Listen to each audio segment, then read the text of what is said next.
Главниот опозиционер и критичар на Кремљ Алексеј Навални беше на распит во близина на Москва.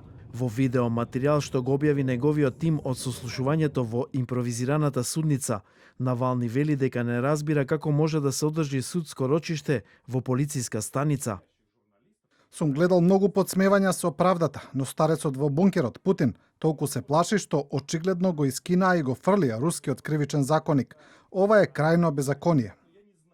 Претходно тој беше спроведен од транзитната зона на московскиот аеродром до блиска полициска станица, откако синоќа беше приведен веднаш по слетувањето. Ова беше прво доаѓање на Навални во Русија откако минатата година беше отруен со нервен агенс. Тој за нападот и обвини владата и председателот Путин, што рускиот председател веднаш го негираше.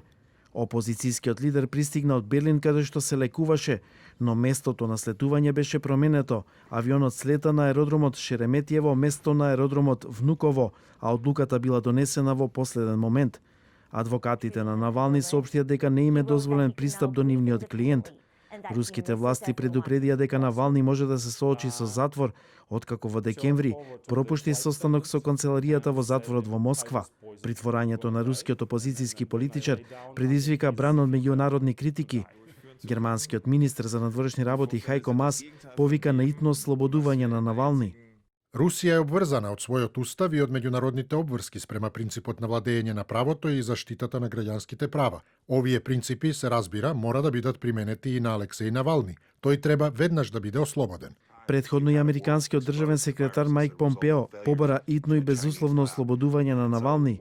И администрацијата на новоизбраниот американски председател Џо Бајден повика на итно ослободување на Навални, додавајќи дека сторителите на срамниот напад врз неговиот живот мора да одговараат. Председателот на Европскиот совет Шарл Мишел и председателката на Европската комисија Урсула фон дер Лајен го нарекоа апсењето на опозицијскиот политичар неприфатливо.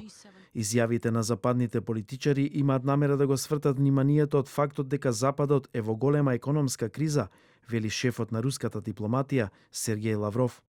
В связи с его возвращением. Видовме како се фатија за вестите за враќањето на Навални во Русија. Дури им е мило да ги копираат изјавите едни од други.